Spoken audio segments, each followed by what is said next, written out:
അദ്ദേഹത്തിന് ഒപ്പം KSUവിന്റെ ഒപ്പമുള്ള ഒരു നേതാവ് കൂടിയോ ഉണ്ടായിരുന്നു. പിന്നെ ഇക്ബാൽ വരാൻ കാരണം എന്താ? നമ്മുടെ പാലക്കാടിന്റെ MLA ഇപ്പൊ വരണല്ലോ. നമ്മളെ വോട്ട് പാർട്ടിന്ന് സസ്പെൻഡ് ചെയ്ത ആളാണല്ലോ. പാർട്ടിന്ന് സസ്പെൻഡ് ചെയ്ത് പറഞ്ഞാല് നമ്മുടെ MLA അല്ലേ, പാലക്കാടിന്റെ MLA അല്ലേ, എന്നുണ്ടെന്ന പ്രശ്നം. പക്ഷെ അത് പാർട്ടി കൃത്യമായി അദ്ദേഹത്തെ ഇത്രയും ആരോപണം വന്ന് പുറത്താക്കി. പക്ഷെ അത് താങ്കളത് കാര്യമാക്കുന്നില്ല എന്നാണോ? കാര്യമാക്കണില്ല എന്നല്ല, നമ്മുടെ MLA ആണല്ലോ, പാലക്കാടിന്റെ MLA അല്ലേ, പാലക്കാടിന്റെ MLA അല്ലേ. പിന്നെ MLA കൂടെ വരുന്നതിന് എന്താ പ്രശ്നം?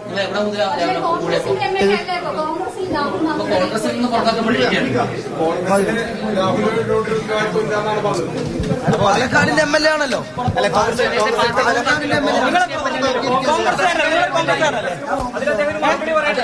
പാർട്ടി പുറത്താക്കിയ ആളേക്ക് നിങ്ങൾ ഇങ്ങനെ ഇതാവുന്നത് പാർട്ടി വിരുദ്ധമായ നടപടിയല്ലേ? പാലക്കാടിന്റെ MLA വന്നിട്ടുണ്ട്. പാലക്കാടിന്റെ MLA ആണ് നമ്മുടെ സ്വന്തം രാഹുൽ ആട്ടനാണ്. നമ്മൾ ഇനിയുണ്ടാവും, ഇനിയും പ്രാദേശിക പാർട്ടി നേതൃത്വം അദ്ദേഹത്തെ സംരക്ഷിക്കുന്നതാണോ? സംരക്ഷിക്കുമോ? താങ്കൾ അദ്ദേഹത്തിന്റെ കൂടെ എന്നും ഉണ്ടാവുന്നതാണോ? എല്ലാ സുരക്ഷയായിരിക്കും കവചമായിരിക്കും.